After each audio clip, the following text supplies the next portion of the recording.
Welcome to an India experience. And yes, that's quite literally how our 36 days went. Evening by evening, Vincent would tell us, sometimes morning by morning, what we were going to be doing, and we were like, what? So that's just the way it went. We learned that Pastor Juan was right. Be ready in season and out of season and every minute of the day, because things will change. So even during the services, that's how I still remember the service where Pastor Vincent got done. He's like, I forgot to have you speak and sing. We were like, that's okay, Vincent. So to share with you want to sing the song first and get it done? So we are. I say that because tonight we're adding instruments, which we never did in India. Sometimes we had. Yes, and where mine is, don't say that before we sing. Remember, there are reasons we don't do certain things before we sing, like give our testimonies. So sometimes the congregations would be pulled together enough, the ones that had their little bands on the side, and they would catch on and they would play for us. And it always sounded so much better when they did that. So since we don't have Vincent to lead us, and we're not 100% sure sometimes on our pronunciations, but we are going to try and sing Bolo J for you, the first two verses, because we didn't have time to learn the other two. I guess we'll have to go back. So, so ready? 2, 3, 4. Bolo J, milk a J, Bolo J, yesterday. Bolo J, milk a J, Bolo J, yesterday. Bolo J, J, J, Premutare ki yeri, manu me bardi apani pri. Premutare ki yeri, manu me bardi apani pri. Tere premutu kaengi, tere premutu kaengi. Bolo J, milk our J, Bolo J, yesterday. Bolo J, milk our J, Bolo J, yesterday. Bolo J, J, J. Ruharapana kumbaha, mujapa piko dishifa. Ruharapana kumbaha, mujapa apiko dishifa. Manu mere tu bola sada, manu mere tu bola sada. Bolo J, milk our J, Bolo J, yesterday. Bolo J, milk our J, Bolo J, yesterday. Bolo J, J, J.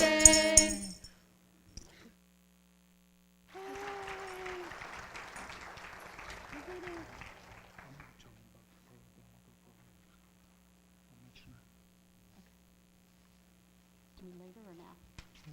Now? Well, I didn't know that the pastor was going to open prayer, and I thank God that he did. But we left a list out in front of the table, and I'm going to mention a lot of names. But once you get the sheet, you'll remember that I mentioned it unless you have it before you. These are mostly all the people that we faced in India, and they all need prayers.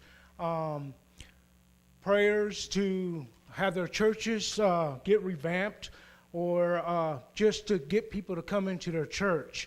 A lot of them still need to know how to do church.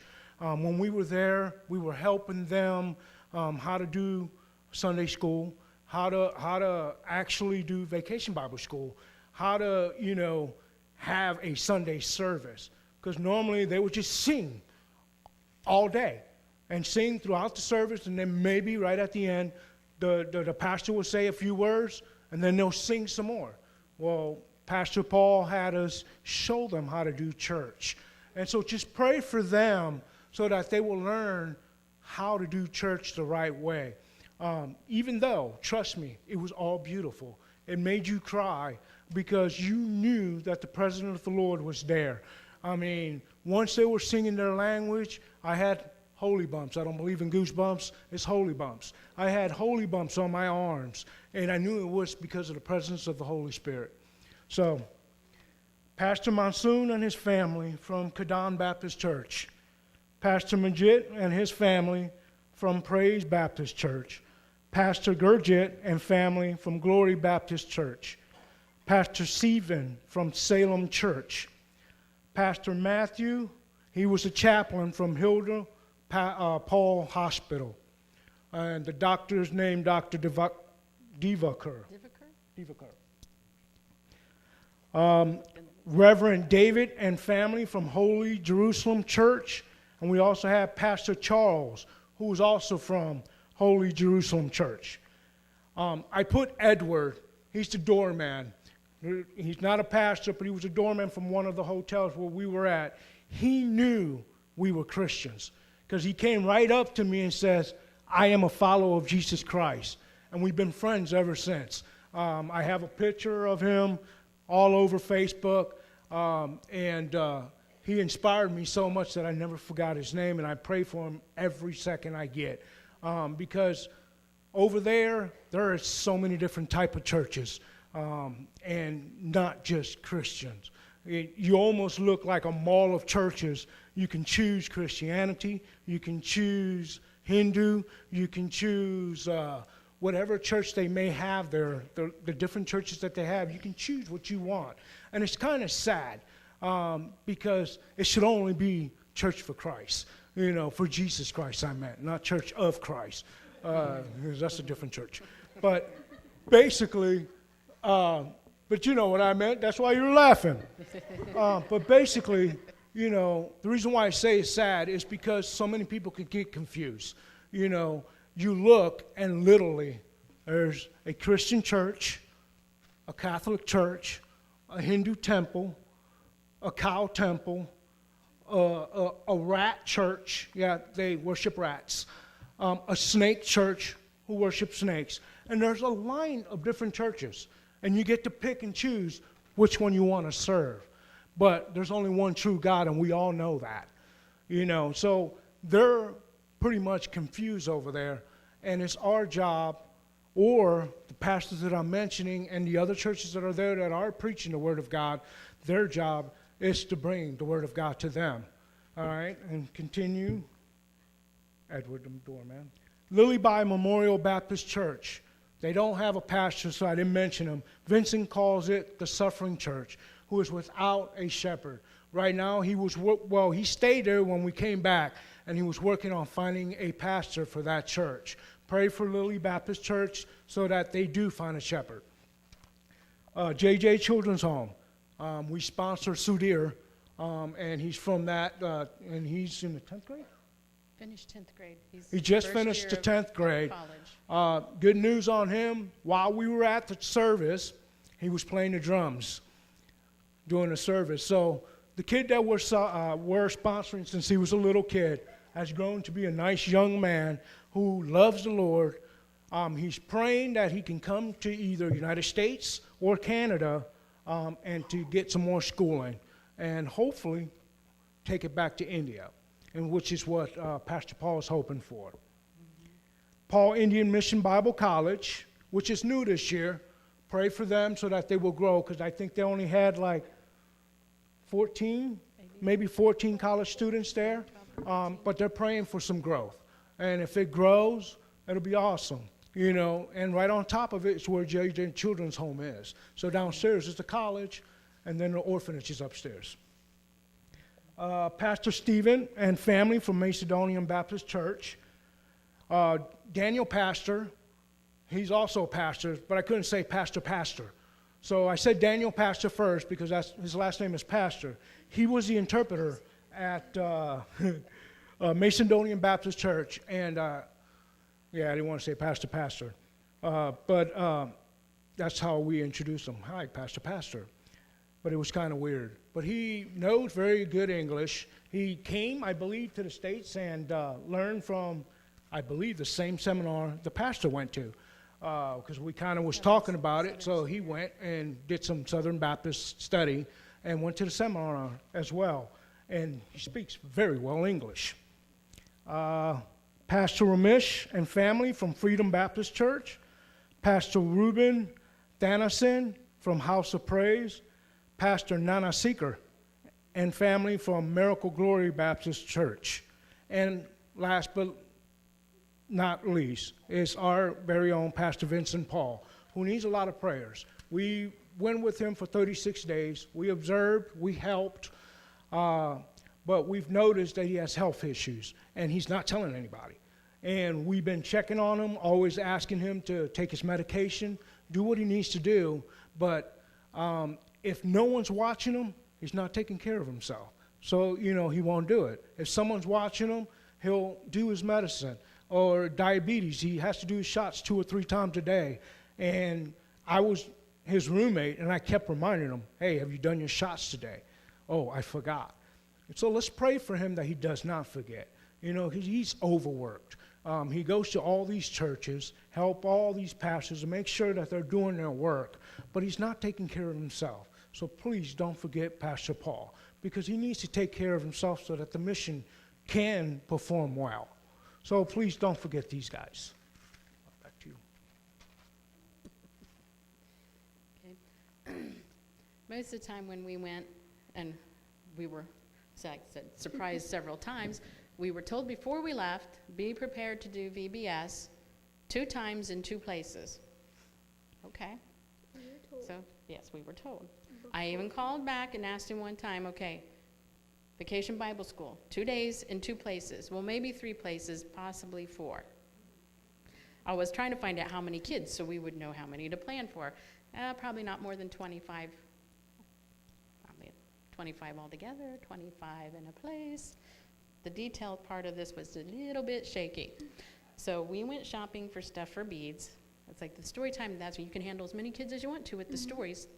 But if we're going to do a craft, then we kind of need to have enough for everybody. So we went shopping, picked up beads, got laces together. I had laces at home. Somebody donated paracord for laces. We were set for that. We took balloons. It was part of the story. Vincent said, bring whatever you can give away. Bring something for the children. Well, if we're going to do balloons in VBS, we'll take balloons with us. We'll give balloons to the kids. And we bought a great big bag of peppermints. We never did eat the peppermints, Amy. We gave them away to everybody. Everybody. Pastors would sneak up beside me as we're getting ready to hand out gifts to the kids. Candy. So, just so you know, pastors are still little kids too. So it was interesting how God took care of things, because 2 VBSs, 2 days, turned into 1 VBS a day. So we got rid of 1 lesson, shortened our other lesson to work with because we'll get into that here in a minute when we get to our first place, because God did a work on us first thing. So took care of the lesson. We found out there's not enough time to do a craft. So we were making bracelets ahead of time, and she made probably half the bracelets we handed out, because she would sit there, and when she was bored, she would make bracelets. And when we're with twin beds, so far apart, it's hard to work together around one bed. So she would just sit and make them, and we would work on other stuff. And we did the VBS lesson, and God rewrote it for us. So it was very interesting how everything came about and pulled in. And I'm not going to tell her part of it, but I will say, when we got to India, and the trip itself was an adventure. Don't go to Frankfurt. Don't go through Frankfurt. Not unless you're in very good shape, because you will walk and walk and walk and walk and walk some more. And walk some more. Just when you think you're almost there, you're going to walk some more and some more. Tram to go to the Yes, other and then terminal. get on the tram to go to the international terminal, because they won't drop you off there. So getting there was an adventure unto itself. We did manage to find Vincent right away once we cleared the e-visa. Nobody warned us about e-visa. So here's your warning. If you want to go with us, you get off the plane, you find the e-visa sign, and you walk to it as quickly as you can. Because if you land in a big plane, you're going to have an hour-long wait in line to get through e-visa. So you want to be one of the first ones there. So once we cleared e-visa, we found Vincent. Are we? Okay, so that's cleared? You want me to? Huh? Go Are we ahead. going to tell them? I didn't know if you prepared things. I didn't want to say things I your didn't family might prepare not know. it. You Go didn't for it. prepare them? Go for it. Tell him. I'm sorry, Melissa. Tell him. I told him we might mention it. we found Vincent, and we got together, and when they were getting the luggage, I recognized his hat. So we met. He was like, "Where were you? I was so worried." He got there an hour before us somehow. He left like 3 hours after us. You should probably go through Denmark, not Frankfurt. "Where were you? I was so worried." I was like, "We were in e-visa. All this time, we were in e-visa." So he says, okay, and we're Callie and John. I said, "They're getting the baggage," so we found them, and he's like, okay, well, you're going to need to change money, but only change $100. You're going to need to change money. I got him, what was he? He was missing something. I got to go find, and off he went. And so we went through the cash money exchange, and we each exchanged $100, and we came out, and we went, he's like, "Where were you?" It's like, "You told us to change our money." So we went through the money. "Oh, you found it already?"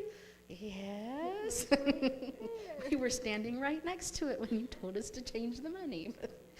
That's how the details ran. So then he says, I need to tell you. He said, "Well, I didn't tell you before you left, but I need to tell you that a couple of weeks ago, a pastor in Ludhiana was shot and killed in his church by terrorists." So, yeah. Thankfully, we didn't fully realize that Ludhiana is where we were headed, so.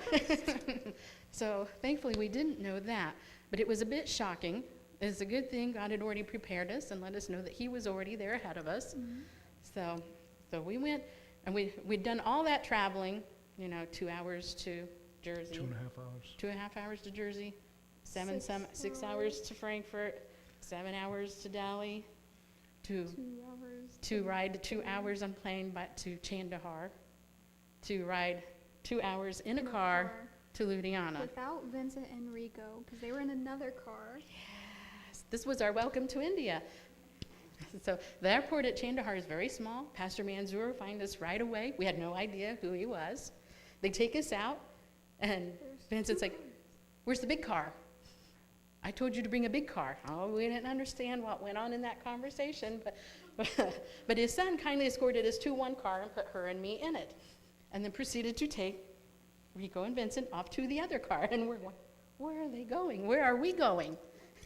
Vincent's like, "Oh, you're in good hands. You'll be okay." "Oh, okay." Okay.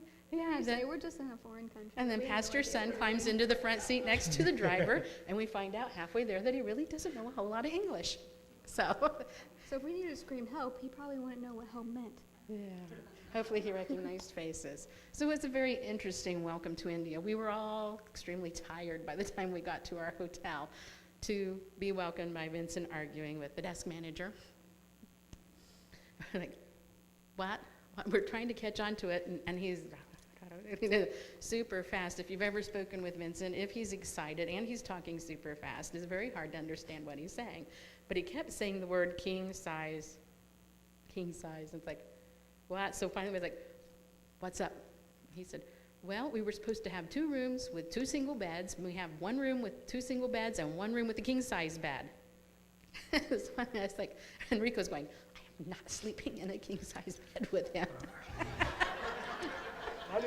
I did.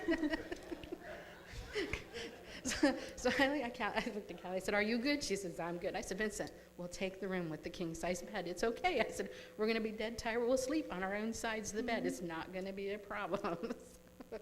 So then when they take us to our rooms, it turns out the room with the 2 single-size beds are on the 2nd floor, and the room with the king-size bed is on the 3rd floor. Outside. Outside, yeah. Kind of. Kind of outside, yes. So the lobby is nice and air-conditioned. You walk out of the lobby to the stairs, and the air conditioning stops dead where the stairs begin. I don't know how they do it. That's how it works. So just as you were getting nice and cooled off, you now have to climb the stairs, not with your luggage, because they will all carry it for you because they want their tip. But you still have to climb the stairs to get up there. Once you go into the rooms, you get the air conditioning again, because they'll turn it on, turn it down.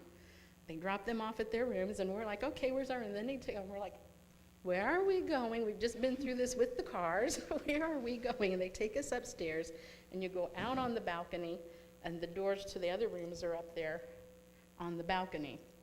So, and we found out there's a balcony outside our window too, so that was not too bad. But it did take a little adjusting that first day to realize that anytime we needed to speak with each other, we either had to talk on the telephone to each other, the corded things that we have long forgotten, or march down the hot stairs to their room. We got very used to this over 36 days. So it all turned out good. We did sleep fairly well that night. We found out acclimation takes a little while. What time were we waking up? Every hour. Yeah. I think we were good and awake by 6:30. We didn't have to be anywhere till 8:30 when we were supposed to show up in their room for devotions. We had to wake up long enough at 7 o'clock to take our malaria pills, because if we all take them at the same time, nobody will miss a dose. We were up by 6 or 6:30 for the next week. Awake at 6:30. 4, 5. Yeah, somewhere in between there. It took a little while. We were a bit grouchy by the end of the week. One of us more than others, but but that's what happens when you don't go to sleep when you have a 3:30 departure time. So we met Pastor Mansour again. They took us to the church. We walked in, we enjoyed the church. I was like, wait, we walked back out, and there was the welcome on the ground. Now, I don't know, was it in chalk or powder? I think it was flour. Flour? Something like flour. Yeah, I didn't get down We and test it. sprinkled it in the words welcome. Because at that point in time, you know, all the words from the travel health places echoing loudly in your ears. Don't touch anything, don't do anything, don't catch anything, don't bring anything back. So we didn't touch anything. And it was a very nice church. Pastor Mansour was fairly friendly at that time. He was still quite reserved. But one of the things we did notice right away is he's very dedicated to Pastor Vincent. Very dedicated to Pastor Vincent. He is a good help for him when he's up there in the northern Punjab. We got set for the door-to-door, and I won't lie when I'm saying we were a bit nervous. I know I was nervous going out. You know, all that information about the pastor as soon as we landed was a little bit nerve-rattling, and to be going out door-to-door visiting people who are mostly Hindus and Sikhs, I was like, I don't know how this is going to go. It increases your prayer life exponentially. Oh, yes. Lord, please be with us. And number one, don't let us look like idiots for you, but help us to be able to do what you have for us to do. And we went out, and it was amazing. We didn't actually knock on any doors. Because I don't think they had doors. That too. Just kind of door They holes. met us in the streets. And we would tell them, they gave us these little booklets, which were like a portion of the New Testament.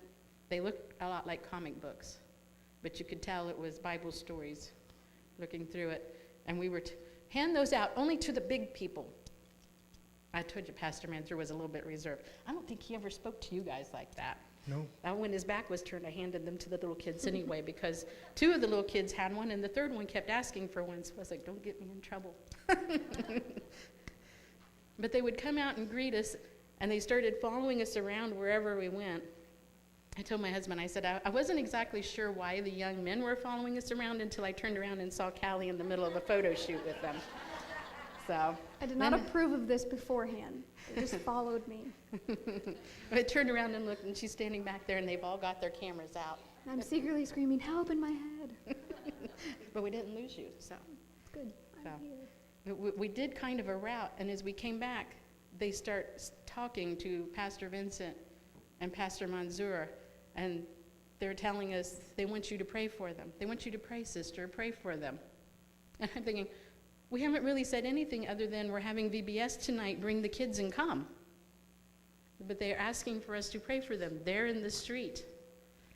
And so we're trying to figure out what to pray for. And again, Pastor Mansour tells me, don't talk to them, just pray. I'm like, okay, pray for what? But Brother Vincent's there, and he's giving me little whispers in my ear. This one needs prayer for this one's wanting prayer for that. What got me was the one that I was about ready to lay hands on. He said, malaria. I'm going, okay, Lord, be with me. Please don't let it show on my face that I just had that reaction. So we prayed for them there in the street, and Pastor Vincent told us, a week later, that he was amazed by what we had done and that he would never have dreamed of touching those people. Yeah, he kind of like said, you know, you're kind of a little weird. And I'm like, why is that? He goes, you hug guys. I go, yeah, I do. I'm a hugger. Back at home, I hug everybody. And why not hug them over here? He goes, yeah, but don't you worry. You know, some of them guys might have lice. Some of them guys might be sick. I go, you know, I think Apostle Paul got bit by a snake and nothing happened because he was doing God's work. I wasn't worrying about the lice. I wasn't worrying about the malaria. I wasn't worrying about nothing. I was just worrying about to make sure that I'm doing God's work. and I know that God was going to take care of the rest. And right there and then, I've noticed throughout our journey, he was hugging guys too. It's like as we were going through the trip and we were changing, at the end, he came to us and he was like, I thank you guys for being here, not only to help me, take my medicine and just take care of me and just be with me, but he started to change with us being there too, because, with the hugging and just the way we presented ourselves, I think, and the way we are, he started to kind of adapt some of our characteristics into his mission. So Kind of like you picking up on mama. yeah, Mama. yeah, I picked up on a few of his things too. And we all shake our heads We a all little shake funny our now. heads. So. They all shake their heads like this, yes or And it no. only took 2 weeks to start figuring out some of the I still don't understand all the head shakes, but You ask them a question that would be an answer yes or no, and you're like, which one is it? I'm just gonna go with no, yes. I don't understand Indian head shake. We're just going to go yes So if we're you just don't gonna tell us shake our what head it back. is. Okay. So that was very interesting. So we had VBS that first night. The long and short of Ludiana is Brother Vincent told us what to do, and we did it. And he would say, okay, sister, do the VBS. So we ran through the VBS, and then he told Callie, share your testimony. Out of the blue, share your testimony. Okay. So she shared her testimony that evening, and then we went out and had church service that we didn't know about, or we would never have given them candy and balloons. Because you all know what church service is like when the balloons are Rico. Mm-hmm. You can't trust some people around children. We got through that, and we had service the next morning, and Pastor Vincent says, okay, you're going to do Sunday school. Okay, Sunday school. Well, we do still have that other lesson left from VBS that we didn't do, so we'll talk about the crucifixion and why Jesus came. So he said, okay, sister, you do VBS. Okay, we did VBS. And they had them do their testimonies. He said, teach them a song. Or no, did that come the night before he told us, because we did sing it there. Teach them a song. So we're going through the song sheet that David prepared for us. We're doing this. He's got one that moves. It's like, got one that moves. It's like, well, in preschool we sing My God Is So Big. Well, sing it for me. So we sang it for him. That's good. Sing that tomorrow in the church. That's good. We sang it about Okay. 500 times. Yes, a preschool song. So the funny part is when you're singing the preschool song and you're doing it with the kids, you notice that the adults are doing it too. So They did it's more like, than the kids. thank you, Lord. And they're all smiling and they're laughing and they're having fun. And it's like, thank you, Lord. I feel much better now standing up here doing this preschool song. And then he would say, without warning, he'd say, okay, sister, tell them what it means. Okay. Well, God worked it all into our VBS program. Because we got to that first church and we did the Sunday school, and when they did their testimonies, and we sang a little, oh, no, we're never going to sing soon and very soon ever again without wanting to laugh. And if that video ever makes it on Facebook, somebody's in big trouble.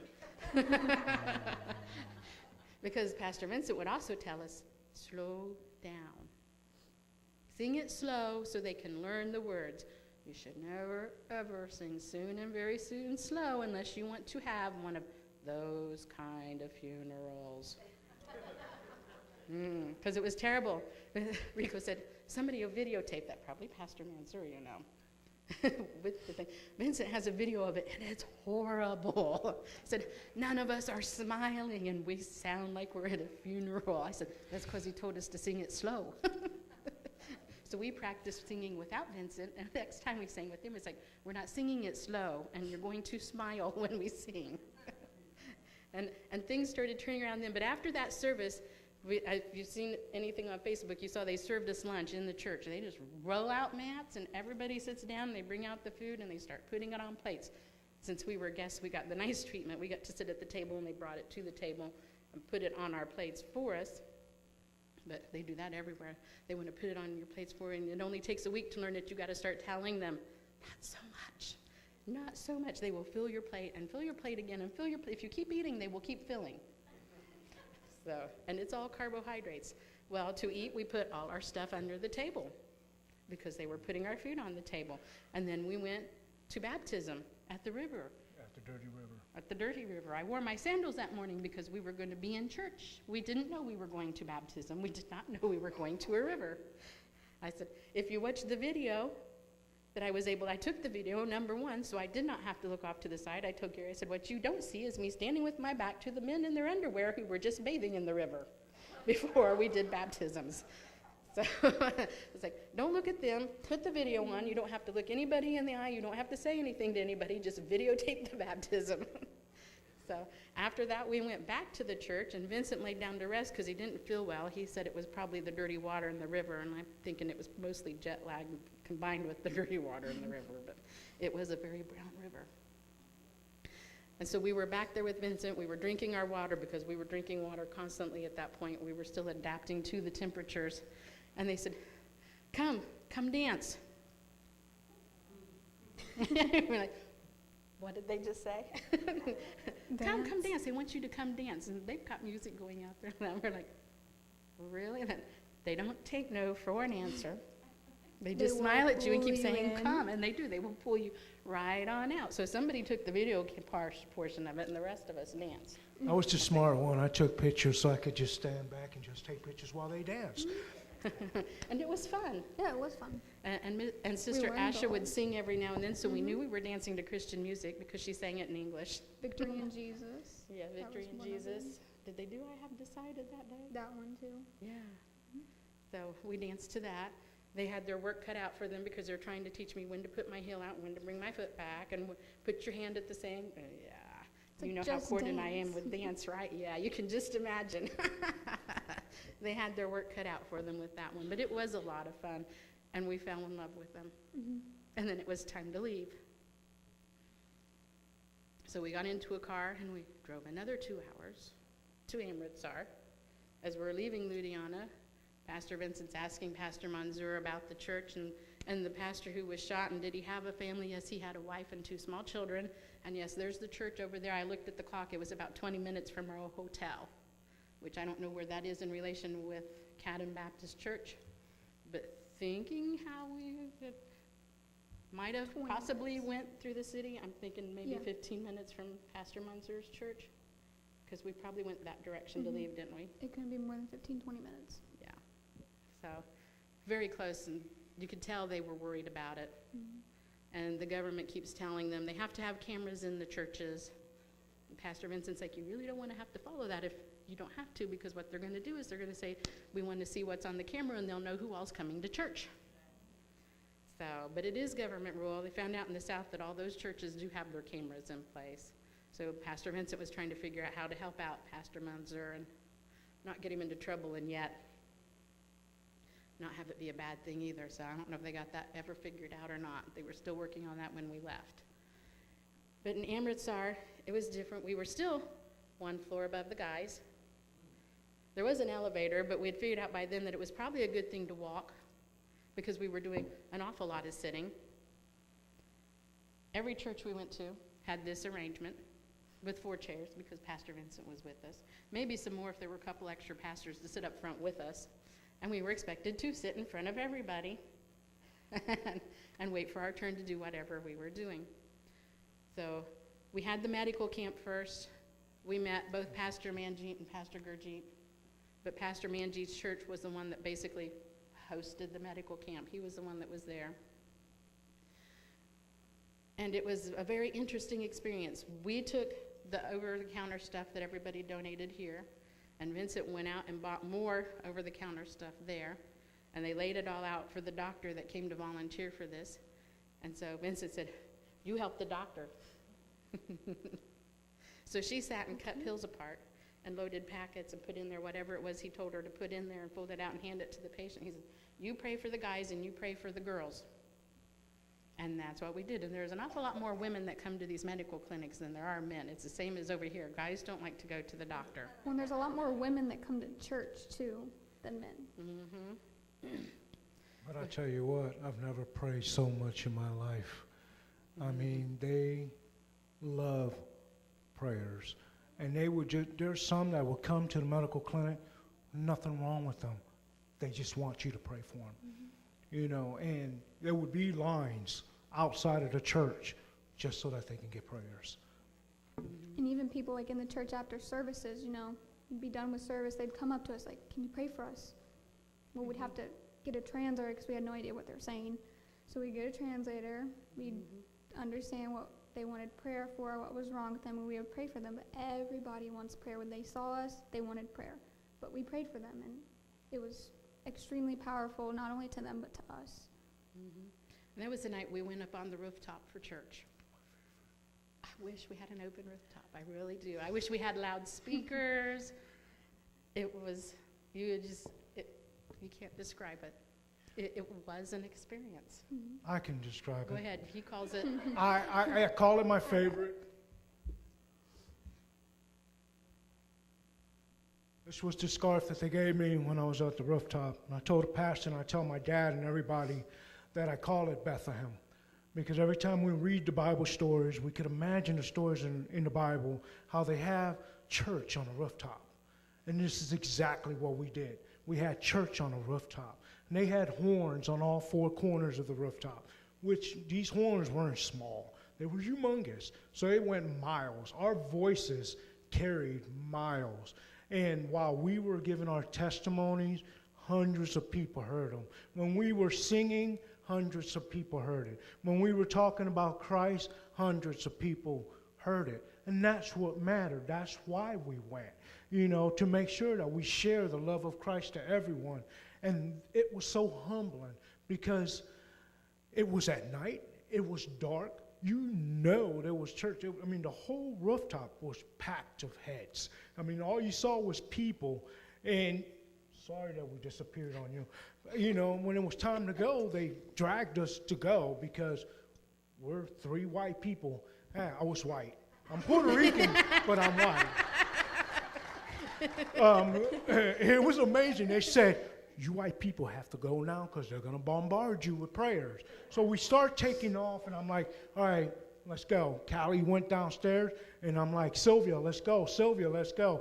And the ladies already had her. It's like, you're mine. Pastor Manjeet's like, she wants you to pray. She wants you to pray. And I'm thinking, why are they coming to me? I found out later because they weren't on top of the rooftop. They want you, and he would tell them, he says, okay, sister, we got to go. We got to go. And I look around, and my team is not there. I'm like, where are they? And they're like, where are your shoes? And I'm like, over there. I was like, get your shoes, put them on. It's like, and what you couldn't see very well was that dark stairway with no walls on it that we had to climb up and down to get through. I'm like, my team and I were going to hold hands going down that stairs, but they are not here now. Because later he says, sorry, I wanted to stay, but Pastor was like, I got her. I was like, he didn't tell me that. So we learned a lot, but then God was getting ready to change our lives because we got back to the hotel, and Vincent says, tomorrow we do door-to-door for Pastor Gurjeet's church, and we're going to have Vacation Bible School, so we'll invite them to Vacation Bible School. We'll go to the service, so we're like, okay, let's get stuff ready. Obviously, we're not going to have time to do things. Let's make the bracelets. Where's the book? Where are the pictures? Where? Yeah, that's all back in Cadden Baptist Church, where we put our things under the table to eat lunch. 2 hours away. I'm like, what are we going to do? I said, well. We still had the beads for the bracelets. We had the Evangel cube. And we still had all our props for some odd reason. And the ball, which we used. Yeah. Our ink pad, our ball. We had all the balloons in the world because we took so many of them, and I didn't understand why until we got most of the way through the trip, why we took so many balloons. But I said, okay, here we go. I said, help me remember. It's like, okay, we start with Genesis and the creation, and we go to Psalm 39 and how David knew that God formed us in the womb. I said, then we talk about how he made our heart. And I said, and it beats 70 times a minute? Yeah, 70 times a minute. So writing everything down. I said, then we go to the lungs. We blow up the balloon. Count the number of breaths it takes to blow up a balloon. Okay, your lungs move enough air to blow up 1,000 balloons. You have 1,000 balloons a day. So we write everything down. It's like, what next? It's like, what next? It's like, oh yeah, the brain. The brain and the high five. So it's like, you have to teach everybody over there how to high five. They don't do that automatically. It's like, yeah, you do a high five, and they look at you. They were amazed. So we had to teach them how to high five. Yes, when you high five and you make that contact with another hand, the message goes to your brain at 170 miles an hour. They didn't have to translate that into kilometers because the translator would look at you and say, 170 miles an hour? Yes, 170 miles an hour. Faster than you can drive in India. Not too sure about that. They drive 169. That's what I was gonna say. So it's like, okay, after the control center, when you get through with your brain, that's when, oh yeah, the one-of-a-kind fingerprint. God knows all your days before they were written. Doctors know now that when you were 12 weeks old in the womb, you already have your one-of-a-kind fingerprint put there by God. You're only about 2 inches long, and God already knows exactly who you are, what all your days are, and what they will be. So we took our one-of-a-kind fingerprint, we used our ink pad, we put it on our little heart. So For somehow some we reason, have all of that. For some reason, God had me pack extra construction paper. I had 4 hearts cut out when we left, 4 white hearts. And he said, just take a little extra just in case. So I got some red, I got some pink, I got some things that would make good, holy, loving hearts. And we talked about how when God finished creation and after he had created man, he said it was very good and they had this special relationship, but then man disobeyed God. And we had all our ink prints on there, so you just turn on and sin came into the world. And it broke that space. You should see the looks on those people's faces, and sometimes I felt very sorry for those kids when you took that special relationship heart and you tore it in half. I said, and the relationship was broken, and there's nothing you can do to fix it. If you take tape to it, it's not going to be what it was.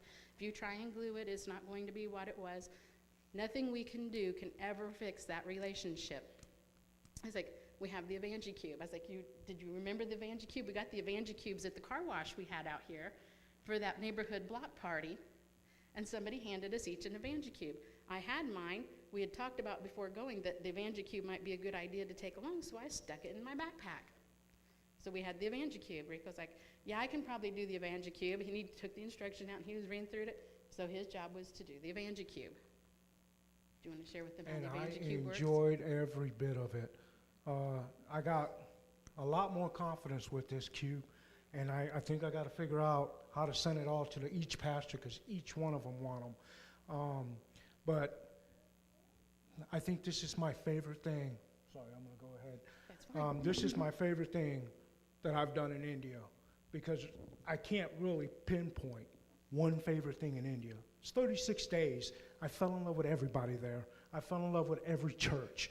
And every problem, every item, everything I saw was all God made.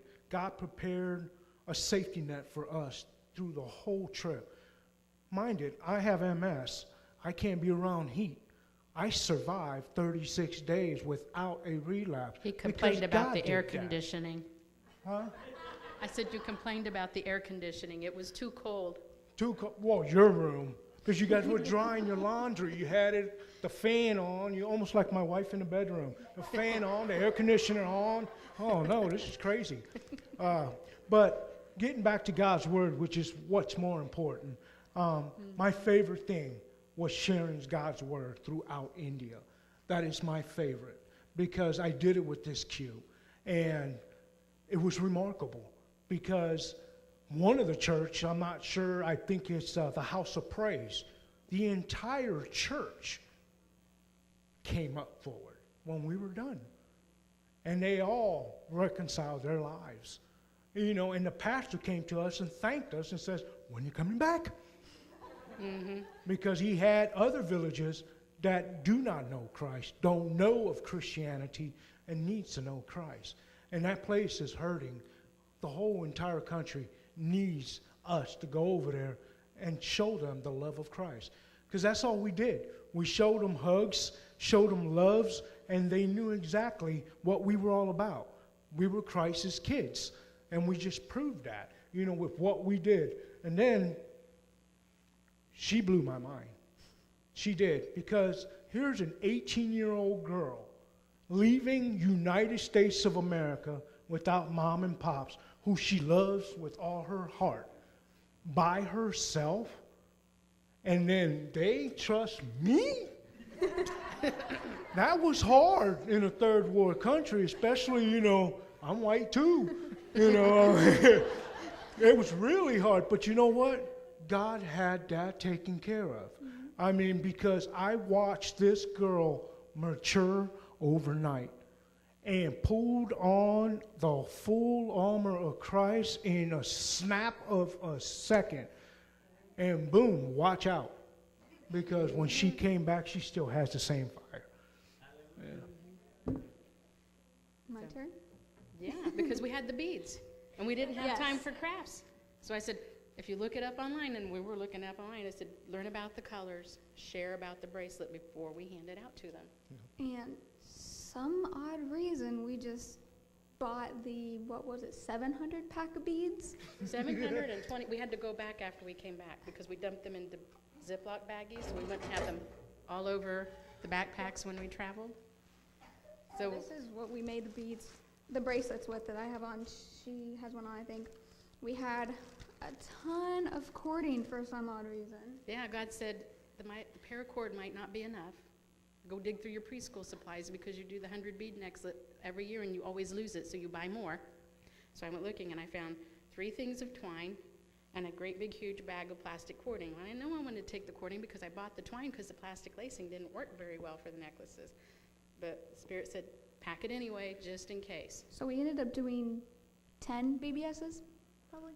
Yeah, 9 And or 10 it ranged BBSs. from 20 kids, sometimes 40 kids. It just varied. Well, we got back. She counted the leftover beads. We realized we made about 33 bracelets. 33 bracelets. So we went in there planning to do, this 2 or is what 3 we had BBSs. planned to do. Mhm. Of course, we planned to do maybe around 150 bracelets. We ended up doing more than twice that. And like, it was just so amazing the way that, we had all these things planned out, or we didn't have it planned out, but God just planned everything out for us. He laid it all out for us. We didn't have to plan a thing. We didn't need to remember anything. We just didn't need anything because He had it all planned out for us. He made us bring the things that we brought so we would have enough to share, because I remember Celine, I think it was the Sunday night or the Sunday night before that we left. It was just her and I on a Sunday night. And she told me, she was like, God is already in India. He knows the beginning of the trip. He knows the middle of it. He knows the end of it. He knows everything. And when I got to the end of the trip, I kept reminding myself of what she said, because I was like, yes, He was in it even before we got there, because He made Sylvia pack the extra stuff. He made her pack the Evangel Cube. He made us buy the big pack of beads. He was already planning that, so we can plan whatever we want, but God's going to prepare you in the background and everything for what He actually is going to put out in place for you. So it was just amazing the way that, all of it planned out. And not only that, but the amount of confidence that I gained, and not my own confidence, it was His confidence. Amen. Because before this trip, I could never stand right here and speak in front of you guys. I would be shaking, I'd be red-faced, I would be so nervous, I could not do it. But, the very night that we got there, or the night after, Vincent was like, tell your testimony. I was like, in front of these people, these little kids? Okay. Without warning. And I have to have a translator, so I have to break it up. So that made me think, well, I'm going to lose my train of thought. How am I going to do this?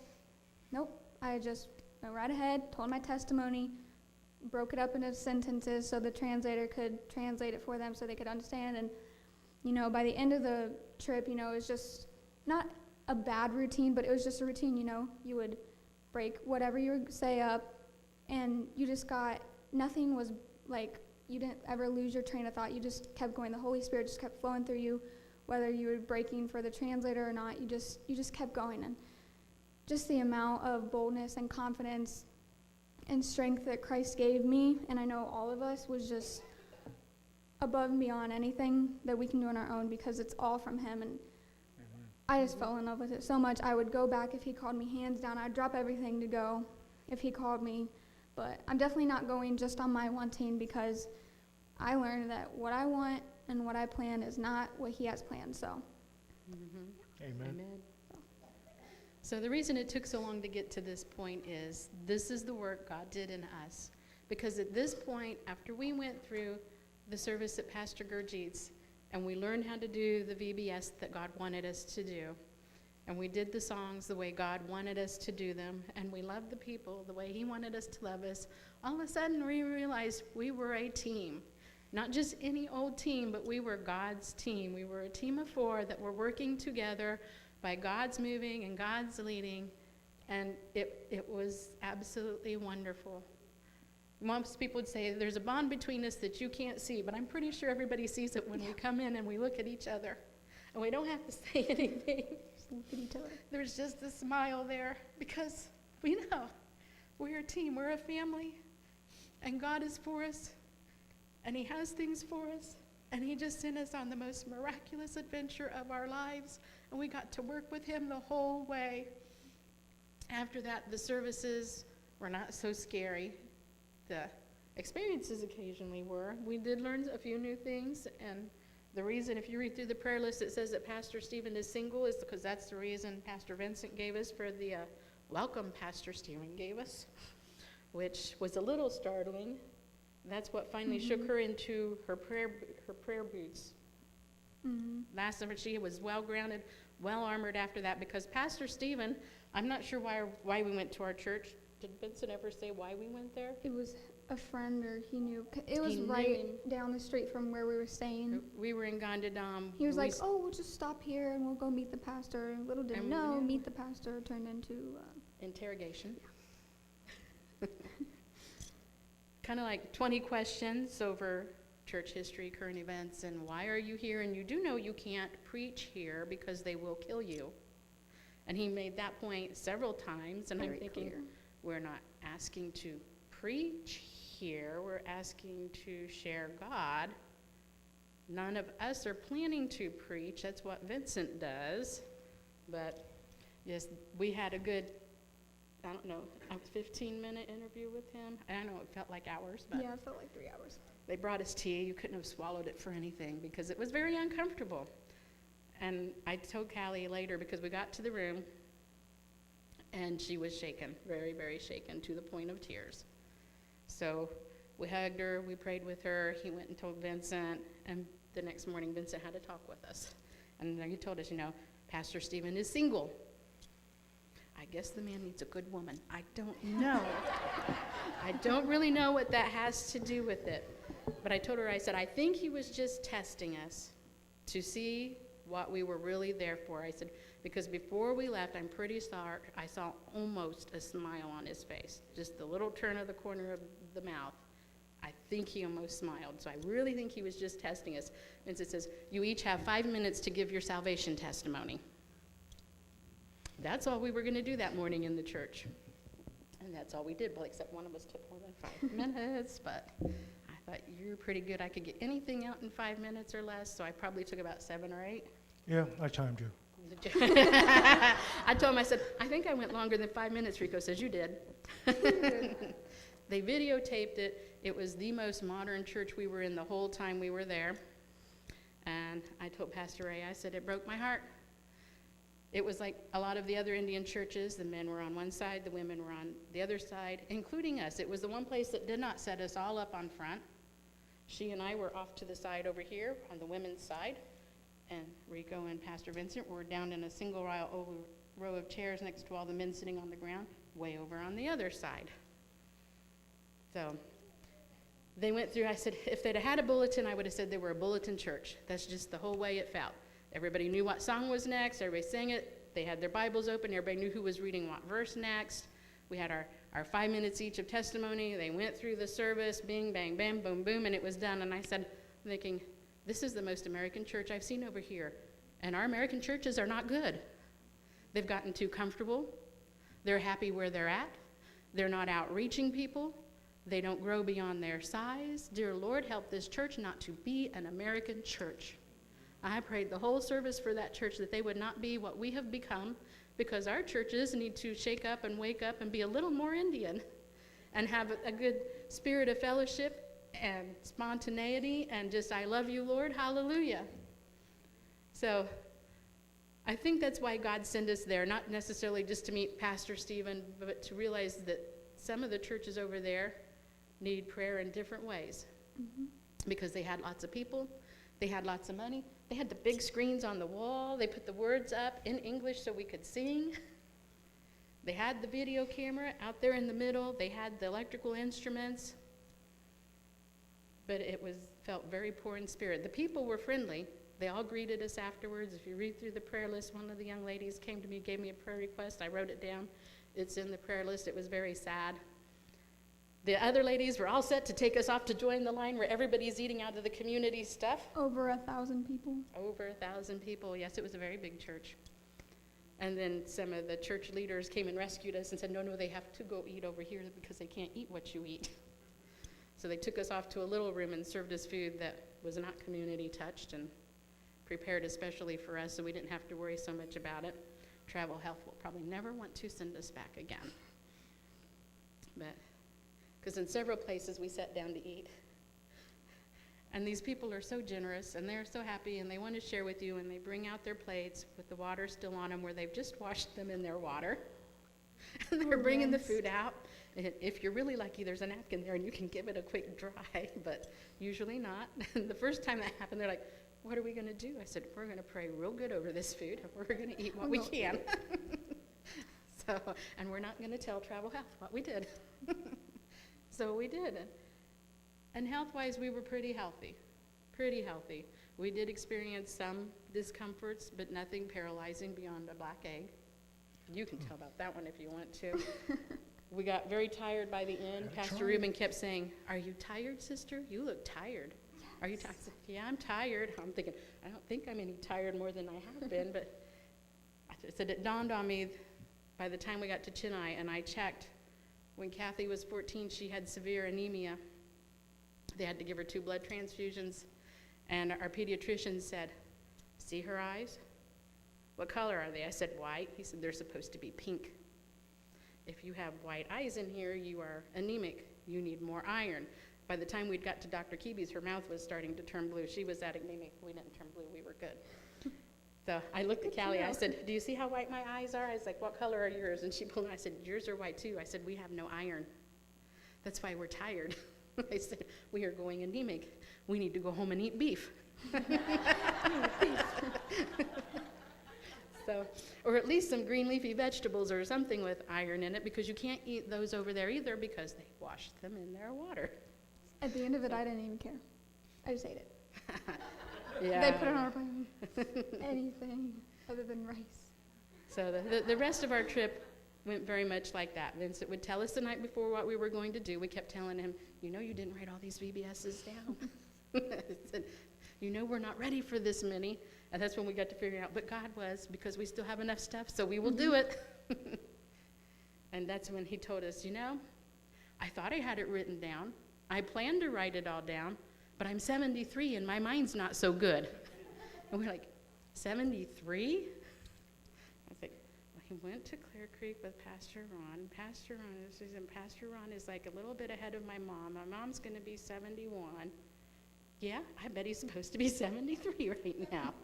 So yeah, Vincent is 73 years old. Vincent needs a Timothy.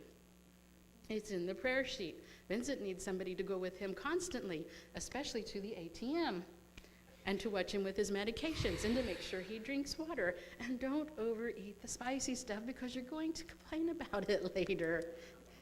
So, but he would tell us what to do. Our number 1 rule from orientation was, I tell you to do something, you do it. Number 2, don't ever give anything to peddlers. Peddlers was a whole new experience. I've seen the people out here and they're asking for money. And you see them in the grocery lots and they'll have their kids with them asking for money or for food. And occasionally I will buy food and give it to them. And it's like, don't give them anything because you are white. And if you give to one, hundreds will come. And they will all want you to give because you are white, so therefore you are rich. One of the things I think the people in the congregation learned was that not all white people are rich, because we gave our testimonies and they realized we were not rich in worldly things. We were only rich in spiritual things. And God blessed us with a wonderful family, church family that could send us over there, because we had no means to do that ourselves. He says, whatever you do, don't give to the peddlers. So we would go to ATMs and they would get out, and Rico learned very quickly that when we're at ATMs and Vincent's going in, he should go with him, because there's usually a crowd. It's not a safe place to be.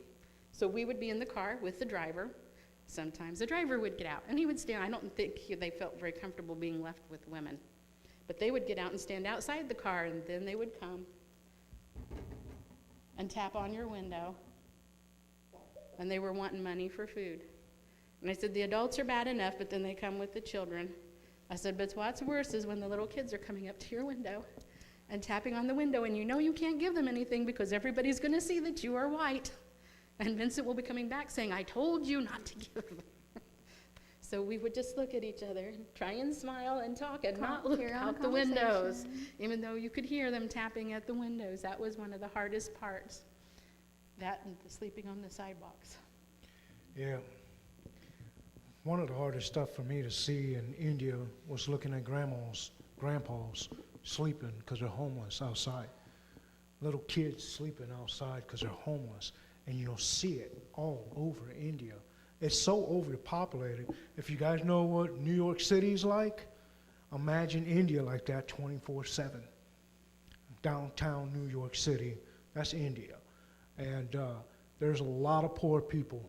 But they're the most beautifulest people I've ever met. Because no matter how poor they are, they'll greet you with a smile and try to give you the best that they have. You know, and they need prayers severely. But we also need prayers here in our own backyard because we've got homelessness. And we have mission work to do in our backyard. Something I did learn was I memorized Psalms 23. Because once we heard that the pastor was killed, and then we're hearing about terrorism, Psalms 23 kept me calm.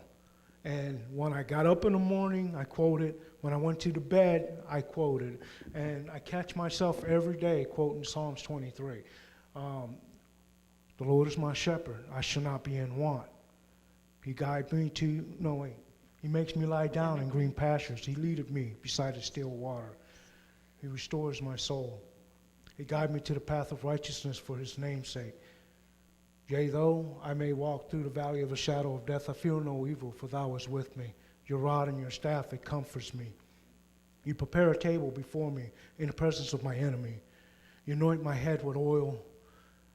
My cup runneth over. Surely goodness and mercy will follow me all the days of my life, and I will dwell in the house of the Lord forever. And I said that every day since that moment. And I had so much reassurance that we were going to be fine. And we were. We were. But I worry more about them. I worry more about them. And if we're not there and we can't go because we can't afford it, fine. That's great. Pray. Pray is the best weapon that we have right now is pray. And then if you guys got extra cash, find someone to send it to. If not, send it to Sudhir. It'll go somewhere. But then people definitely need prayers. I am thankful for Briggs Road Baptist Church. I'm thankful for God first because he sent me somewhere where I never thought I would be. Here's a Puerto Rican that has broken English because you guys can tell my English is broken. Sometimes I'll say something and you guys are laughing. I'm like, they're making fun of me. But it's not making fun of me. It's just the way I sound, and I understand that. But people over there, I'm a poor man here in America. I know I'm poor, but I'm spoiled being poor compared to what God showed me in a third world country. So we definitely need to pray for them. And I'll tell you what, God allowed me to get lost in India on purpose because I saw elephants, I saw, what else did we see? We saw Camels. camel The in the parking camels. lot. We saw all Monkeys. these animals, but not my favorite, the monkeys. I couldn't see no monkeys. I thought there And were we were supposed going to to be the monkeys hut everywhere. church, and we got lost. And the guy was like, I think we missed our turn. And Lord behold, there was a family of monkeys and little babies and all that. I go, God does answer prayers, which was awesome because that's all I wanted to see was monkeys, because I know I was there for a purpose, and that's to do the Lord's work. And he was able to get us lost on purpose so that I can see monkey. My God is awesome. He's awesome. So, are we all We done? should do that. Yes. Go get time is. Time is flying, I So, know. on the 15-hour plane ride home, I had time on my hands. I just put together it's about 15 minutes of a video, has music, and it's just pictures from each place that we went. So we're just going to play it. You guys can watch it. And then afterwards, we're going to run back, and we're going to get what we call naan. It is kind of like a pita bread almost, but we ate that every single meal pretty much. Anytime we could get it. If we didn't get that, we ate parota, which it was similar. So we have some. So we're gonna go back and get it, and we're gonna bring it out to this table. And you guys, once we bring it out, you guys can come and get one piece. They'll just be little tiny pieces, but it's just to kind of get a little taste of India. And then we also have the prayer sheets out there Big trays. for you. So, One big tray, okay, all a right. lot of pieces, okay. So everybody can get one first, and then if everybody gets one, we can go to two afterwards. So we're gonna watch the video now, and then we will go back and give the naan for you. Before you start it up, Alex, pastors, just so you know what God can do on a trip. Pastor Ron knew, because when God first told me he wanted me to go to India, and I mentioned to Pastor Ron that this church should be sending a team, and he said, be praying for God to call a team. I said, I would love to go. There's one problem. And I told Pastor Jim about it, and he prayed for me, and I told Pastor Ray about it, and he prayed for me. Before we went, if I looked at a picture like that, my stomach would be churning already. Just thinking about climbing on a plane. All I had to do was look at an airport and fight to remain unnauseated. If a place smelled like an airport, my stomach would roll. I packed my Dramamine. They wouldn't let me go without the Dramamine. I told them I was feeling pretty good by the time we got through most of the airplane flights that we took, but they still made sure. A couple of times I took it right before takeoff, but that's because we forgot till we got on there. When I look in the sky now and I see a plane, I long to be on it and headed back. I don't feel sick anymore. I've not felt sick since that first takeoff. And God does wonderful things to you when you're doing what he wants you to do. So now I feel like those wild geese. I look up in the sky and it's like, when can that be me again? Because God made such a difference in all of our lives while we were over there. And that was one actual physical change that he worked in me. It's from feeling sick over the thought of an airplane to longing to be back on one as soon as I can.